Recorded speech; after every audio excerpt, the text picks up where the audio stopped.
Hey guys, recently I've been in a bit of a gaming paralysis, and it isn't like I have nothing to play. On the contrary, I have too much to play, and too little time to play it all, and I'm guessing you feel the same way, cause you clicked on this video. The idea of a gaming backlog is something of a misnomer, a term that does more harm than good. Just think about it. A gaming backlog. That basically translates to a to-do list. Seeing video games as something you have to complete already defeats the point of playing them, doesn't it? They are just items on a checklist, and you already have enough of those, don't you? And if you have watched my Minecraft video, you know you have changed from your youth. You are efficient. You don't want to waste time, and you want to complete the most amount of games in the quickest time possible.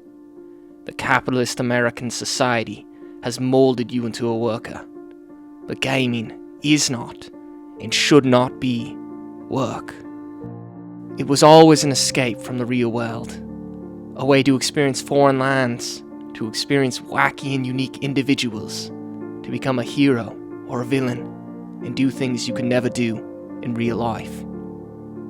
But if you approach a game in a mindset of just beating it, you have already tainted your experience with it. Remember when you were young.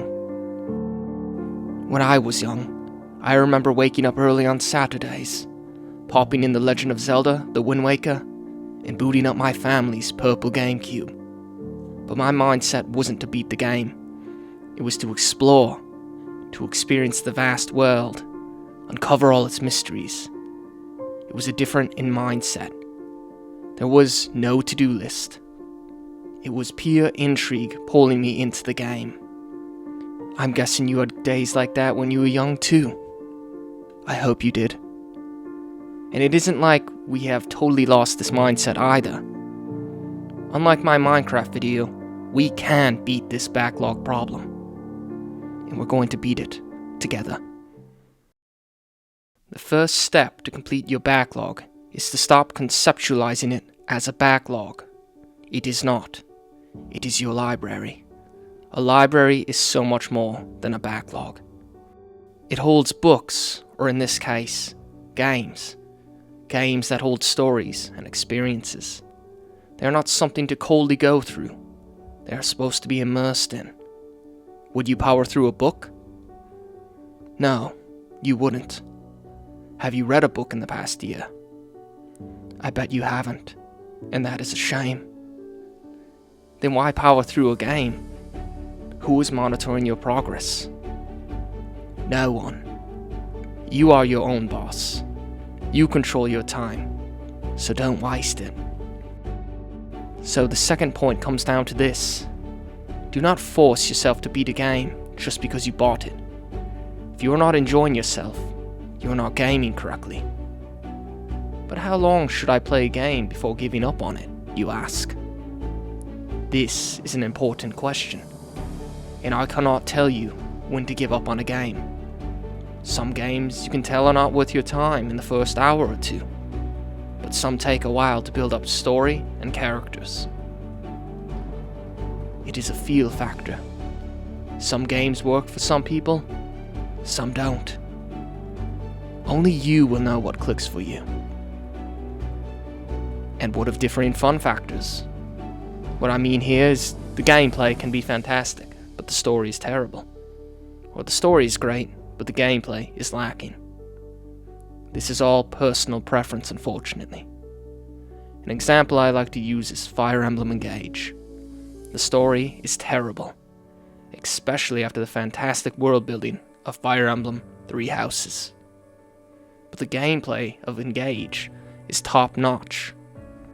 It is so unique to the Fire Emblem series and so polished that I find myself playing the game once a year. And as for slow burn games that take a wee bit to get going, I like to point to The Last of Us. I did not enjoy the game for the first season. I thought the story was a bit shallow and the gameplay was a bit janky. But once it hit the fall season, the the story really takes off and I could look past my criticism of the gameplay. 2 games, one with great gameplay keeping me, well, for a lack of a better word, engaged with the game.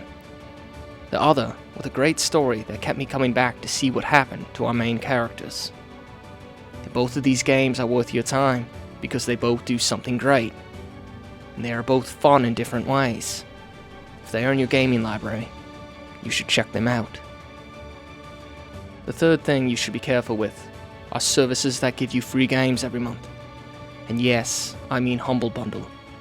The service is great, don't get me wrong, but from what I have experienced, you might get one worthwhile game a month and then have to select a few other ones that will just clutter your library.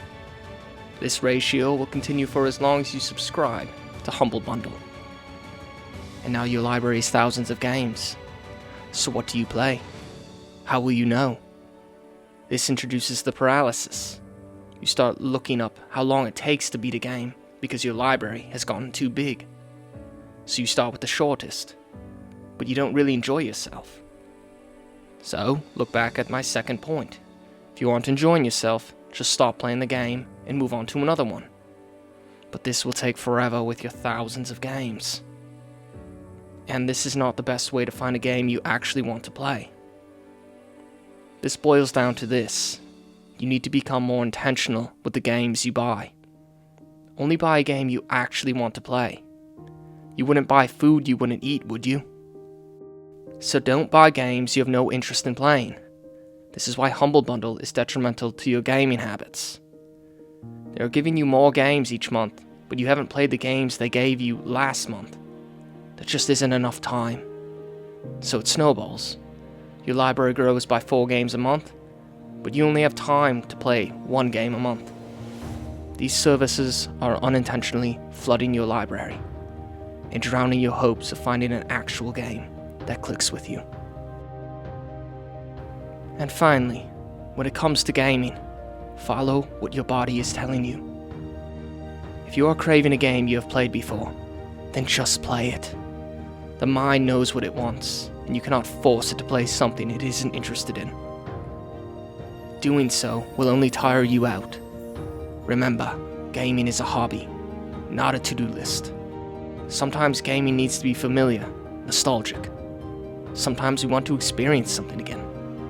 So what if I want to play the original Resident Evil 4 for the 100th time? If it brings you joy, do it. Just like how you have favorite movies, you have favorite games, games that you play every year, games that are comfort food. I'm guessing some games come to mind for you. A few have come into my mind as well. This is normal. Play these games when you get the urge. This habit will cleanse your mind and replenish your gaming spirit so you can play new games. So, to beat your gaming backlog, do these steps. Number 1, do not call it a backlog. This tricks your mind into thinking it is a to-do list. Number 2, do not force yourself to beat a game you are not enjoying. This is a waste of your time. Don't waste your time. Number 3, be intentional about the games you buy. Only buy games you actually want to play. And be careful with subscription services. Number 4, if you want to play a game you have already beat, play it. There's no reason to starve yourself and play games you don't want to play at the moment. In the end, you need to remember what got you into gaming in the first place. Remember where you were, who you were with, why you were playing in the first place. I remember where I was, back in Nottingham, at my grandmama's and grandpapa's house, playing with my uncle on his SNES. Super Mario World was enthralling. The visuals were out of this world. Mario controlled like a glove. I knew that. At that moment, I was hooked. That was when I became a gamer. When did you? Let me know in the comments below. Always remember, gaming should follow the philosophy of hedonism. Pleasure should be the highest human good obtained from gaming. You already have so many unpleasant things to deal with in real life, so why make gaming another one?